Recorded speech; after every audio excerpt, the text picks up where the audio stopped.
Content content আর content, কন্টেন্টের জ্বালায় আমার পাগল প্রায় অবস্থা, বুঝলেন? সারাদিনে দুই পোলা আমার আগুনের গোলা, যত কন্টেন্ট দেয় আপনাদেরকে দেখাইতে দেখাইতে একেবারে দিন রাত্রি কভার হয়ে যাবে, আপনারা দেখা শেষ করতে পারবেন না। দুপুরে খাওয়া দাওয়া করে মনে করছিলাম একটু ঘুমাবো, কিন্তু ছোট পোলায় নাকের ভিতরে প্রতিবন্ধকের গুলি আছে না, গুলি ঢুকাইছে নাকের মধ্যে। এখন এরে নিয়ে গেছি আমি হসপিটালে, ডাক্তার তো কিছুই করলো না, পিঠের মধ্যে দুইটা চাপড় দিল, দিয়ে আপনা আপনি যাতে বের হয় সেই জন্য অপেক্ষা করতে বললো।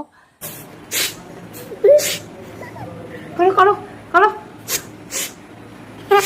আমাদের নাম ছিল, বলো বলো কোথায় ঢুকছিল? কি এটা কি? আমার হাতে এখানে দাও। গুলি কোথায় ঢুকছিল? কোথায়? এটা কি? হ্যাঁ, নাঙে কি হয়েছিল?